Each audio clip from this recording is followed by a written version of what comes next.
History Building at Los Angeles City College, the same place where Kenji Sayama undoubtedly spent time more than 70 years ago. For decades, Sayama's story was unknown. Now, he's finally being recognized for one of the nation's highest civilian awards.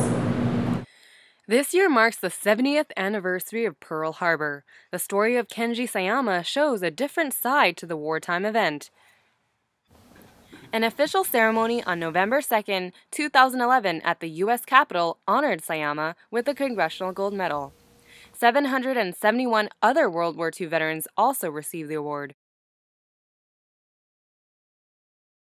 It had been more than 70 years since Sayama and the Japanese-American veterans were finally awarded. Hi, I'm Amy Lieu, and I'm here with Kenji Sayama, recipient of the Congressional Gold Medal for World War II Service and Sacrifice. Hi Ken, how are you? Just fine. How do you feel about receiving this award?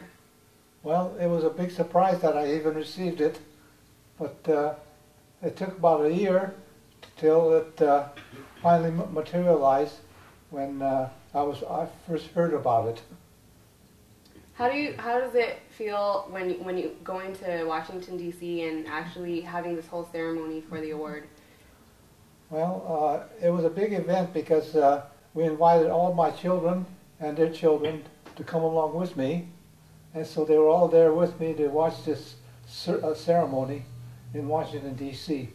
So it was a really very proud and happy event for the whole family, yeah. Huh? Did you ever feel that this award was long overdue? Oh no, I never thought of it that way. It was a great surprise to even hear about it. Sayama's life was not always this momentous.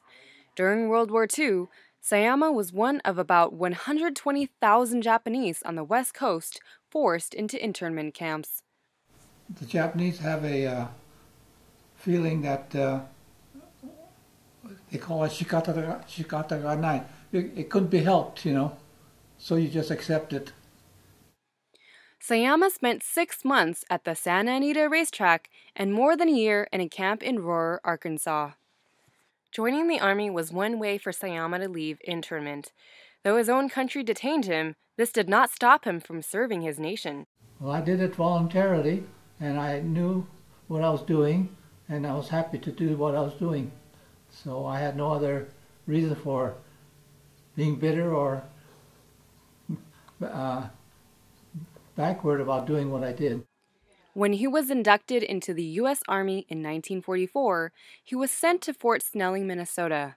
There, he studied military intelligence language for 1 year. Shortly after, he boarded a ship to Japan to work for the occupation force. He served there for 2 years. Right after the war, I was classified as 4C, which is enemy alien, and then at the end of this period, to receive one of the highest gold medals issued by the United States government seems to be just the opposite of how I started out in life. The story ends up beautifully. I think I've gone from bottom to top during my lifetime. It's a wonderful feeling. For Collegian Wired, this is Amy Lieu reporting.